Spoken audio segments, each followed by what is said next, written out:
Sabri Zamil Al-Mindri. Ukiwa mjinga wewe ndio utaifanya dini kuwa ngumu, lakini mtu anaelewa dini ajua kaida kubwa kabisa, almashaqqatu tajlibu at-taysir. Kila pakiwa na uzito ajua hapa kuna wepesi sheria imeniwekea, kwa aenda katika dini yake na usahali kabisa. Ad-dinu yusri, lakini sipaka uelewe ule wepesi wafanywa vipi. Ukiwa mjinga utafanya mambo mengi sana ya makosa, mengi sana, na ndio pale wajikaribisha na Mola wako kwa ibada ambazo hazikubaliwi mbele ya Allah subhanahu wa ta'ala. Lakini wewe ukajiona wafanya ibada za maana, na sijui kwa nini jamaa zetu wana nashati sana katika bid'a kiasi ambacho katika ibada za kisawasawa hawana nashati hiyo.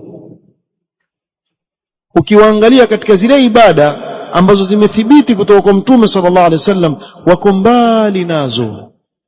Ndio yule mmoja akakosolewa katika adabu za kula, namsikia mzee mmoja amwambia kijana, hebu bwana acheni kusumbua watu bwana, kwani wewe ushazifanyia kazi sunna zote za Mtume sallallahu alaihi wasallam? Sijazifanyia zote. Wasijua zote? Bwana anambia asizijui zote, lakini hii naijua, hii nakukumbusha, hii naijua. Sasa si afadhali nakukumbusha? Lakini huyo ile nashat anayokuwa nayo katika kucheza kwenye mazefe ya kibid'a yadi na kwenye maulidi, waweza kushangaa wewe. Wana nyimbo zao wazee pia kule, ana alama, sijui ana alama, ukamwona aingia na bakora yake kaishika shingoni, ana alama huko yuenda. Huyo akiingia msikitini aswali kwa kukaa, hawezi kuswali kwa kusimama. Nachoka mwanangu, nachoka, hebu niweke kiti. Lakini ana alama, atembea kuanzia laini ya mwanzo kule mpaka mwisho, ana alama, cheza kweli mzee. Hii nguvu uliipata wapi? Kwenye bid'a.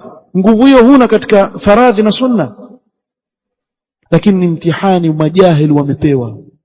Wallahi mtihani wa majahil. Ukiwa jahil naweza kukutolea mifano hapa kuanzia sasa mpaka alasiri ya watu walivyokuwa hawaijui dini yao, mangapi wanaoyafanya ya kukosea, mengi tu, mengi sana. Kisha baadaye wakishagundua ilikuwa sawa, ni hivi. Kuna mzee mmoja, ilikuwa ikinyesha mvua ya kasi sana ya nguvu, watu wakikusanya swala. Wakati ule nakumbuka Masjid Ziwani pale tuna tarehe nayo. Yule mzee alikuwa kitutukana sana. Nini bwana, dini ya kutoka wapi? Uliona wapi wewe? Basi watu hata hawamjibu. Watu waswali, kama kuswali enda zake. Siku kanyeshewa kweli, mvua kanyeshewa kweli mzee. Mara baada ya siku 2-3 ilikuwa ni msimu wa mvua, watu wachanganya.